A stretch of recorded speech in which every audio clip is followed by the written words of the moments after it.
Tumsifu Yesu Kristo. Nikukaribishe tuendelee kusikiliza na kutafakari kipindi cha Fahari ya Msalaba, ikiwa leo ni Alhamisi Kuu ndani ya Juma Kuu. Leo tutakwenda kumwangazia Pilato, ambaye alikuwa ni gavana wa Kirumi na ndiye aliyemhukumu Yesu. Yesu alipofikishwa mbele ya Pilato alikuwa mkimya, hakujitetea kutokana na mashtaka waliomfanyia. Pilato alipomuuliza Yesu, umefanya nini? Yesu alijibu, ufalme wangu sio ufalme wa ulimwengu huu.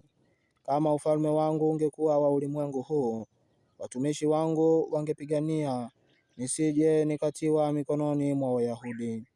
Lakini ufalme wangu sio wa hapa. Maneno haya tunayapata katika Injili ya Yohane sura ya 18 aya 39 hadi ya 37. Pilato analaumiwa kwa kifo cha Yesu, lakini ukisoma historia ya mateso ya Yesu, utagundua kuwa Pilato hakutaka kumsulubisha Yesu.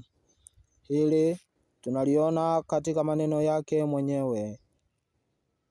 Mtu huyu mmemleta kwangu kana kwamba anapotosha watu, nami tazama nimeamua mambo yake mbele yenu, ila sikuona kwake kosa lolote katika mambo hayo mliyomshtaki. Wala hata Herode, kwa maana amemrudisha kwetu. Basi tazama, hakuna neno lolote alilotenda limpasalo kufa.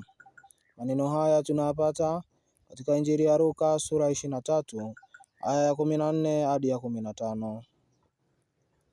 Ni kweli kuwa Pilato ndiye aliyetoa hukumu, lakini hata hivyo alijaribu kutumia njia zote za kisheria kumwachia Yesu huru.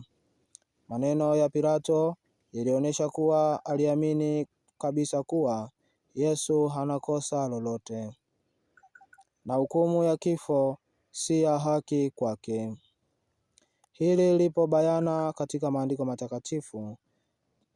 Katika Injili ya Mathayo sura 27 aya 24 na aya 25, na nukuu, basi Pilato alipoona ya kuwa hafai lolote, bali ghasia inazidi tu, akatoa maji, akanawa mikono yake mbele ya mkutano, akasema, mimi sina hatia katika damu ya mtu huyu mwenye haki. Yaangalieni haya ninyi wenyewe. Watu wote wakajibu wakasema, damu yake na iwe juu yetu na juu ya watoto wetu. Mwisho wa kunukuu. Tendo hili la kunawa mikono tunalipata katika kitabu cha Kumbukumbu la Torati.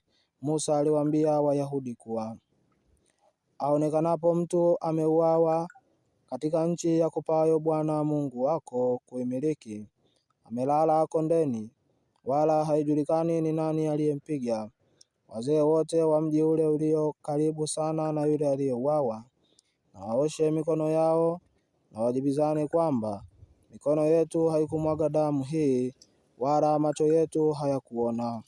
Kitabu cha Kumbukumbu ya Torati sura 21 aya ya kwanza, aya ya 6 na aya ya 7.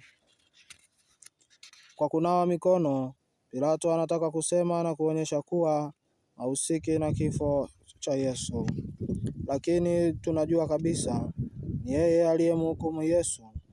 Tunaposali sala ya kanuni ya imani tunasema, akasulubiwa pia kwa ajili yetu sisi, akateswa kwa mamlaka ya Ponsio Pilato. Pia maneno ya Pilato, yaangalieni haya ninyi wenyewe, yanatukumbusha maneno ya wakuu wa makuhani. Wakati Yuda alipoona kuwa Yesu amekwisha kuhukumiwa, alijuta, akawarudishia wakuu wa makuhani na wazee vile vipande 30 vya fedha, akasema, nalikosa nilipomsaliti damu isiyo na hatia. Wakasema, basi haya hayatupasani sisi? Yaangalie haya wewe mwenyewe. Injili ya Mathayo sura 27 aya ya 3 hadi ya 4. Maneno haya yanatukumbusha kuwa kila mtu anahusika na anayotenda. Kila mtu anapaswa kuwajibika na anayosema kila mtu anahusika kubeba adhabu ya makosa yake. Pilato aliona wazi kuwa Yesu hakufanya jambo lolote lililostahili kifo. Pilato anaweza kuchukuliwa kuwa alikuwa mkatili, lakini hakuwa mjinga. Aliona wazi kuwa baraza la Sanhedrin walitaka Yesu auawe kutokana na usumbufu aliokuwa anawapatia viongozi wa hekalu. Pilato ni dhaifu kushikilia ukweli.